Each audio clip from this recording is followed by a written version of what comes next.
Guru Update. Sebelum mulai belajar, yuk kita baca basmalah bersama dulu ya. Bismillahirrohmanirrohim. Saya mau memperkenalkan tanaman hias dan bunga. Tanaman hias dan bunga adalah tanaman yang berfungsi atau sebagai hiasan untuk memperindah dan mempercantik. Contohnya, bunga terompet, palida ungu atau disebut Adam Hawa ungu, Wijaya kusuma, dan tanaman sirih gading.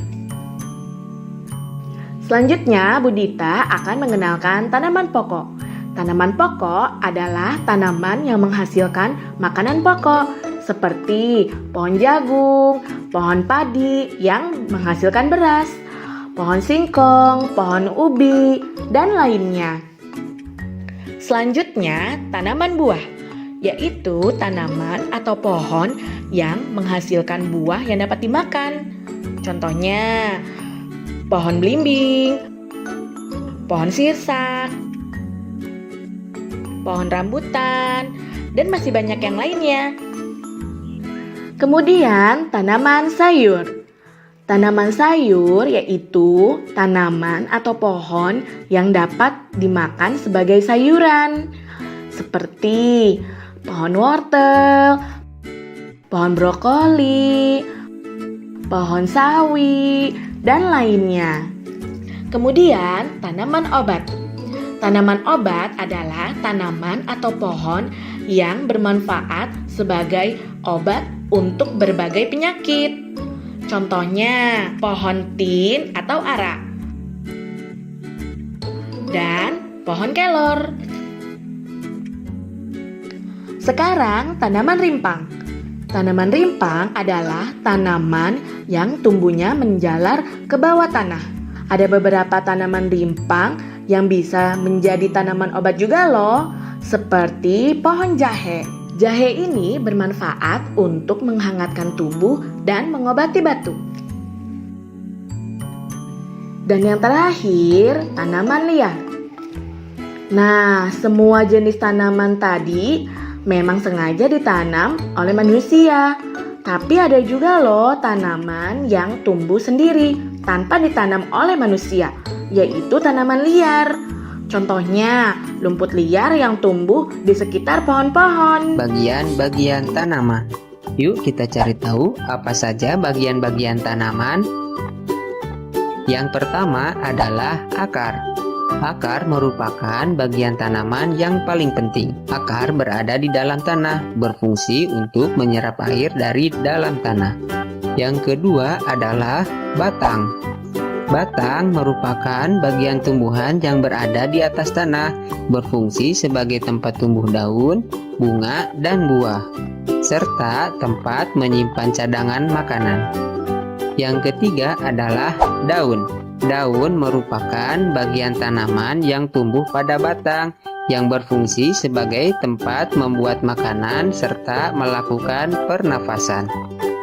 Yang keempat adalah bunga.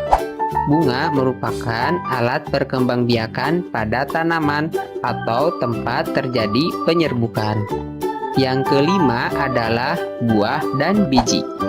Buah merupakan hasil dari penyerbukan pada bunga. Buah juga berfungsi sebagai pembungkus biji. Oleh karena itu, biji biasanya terdapat di dalam buah. Buah dapat kita manfaatkan sebagai sumber makanan. Nah, adik-adik, itulah bagian dari tanaman. Hari ini udara terasa segar sekali. Tanaman hijau beraneka ragam menyejukkan suasana. Rumput terhampar dan daun-daun melambai tertiup angin. Bunga-bunga bermekaran menambah indah pemandangan. Tuhan menganugerahkan alam yang indah bagi kita. Kita wajib bersyukur atas karunia-Nya. Aneka tanaman hidup berdampingan dengan hewan dan manusia.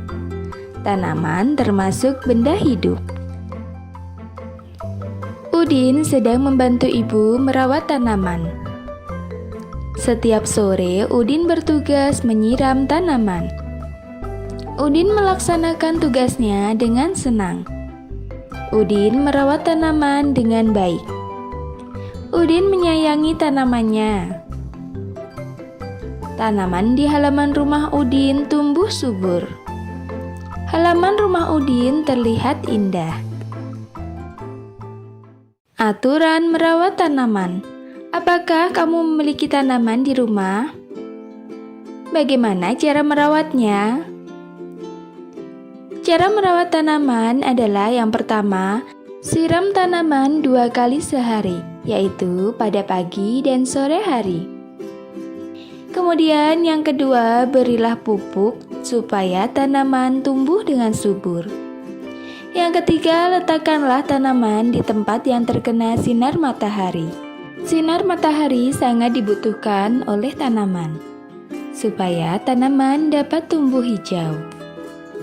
Yang keempat, cabutlah rumput liar yang ada di sekitar tanaman, karena rumput liar tersebut mengganggu pertumbuhan tanaman. Terima kasih anak-anak telah mengikuti pembelajaran hari ini. Sampai jumpa di pembelajaran berikutnya.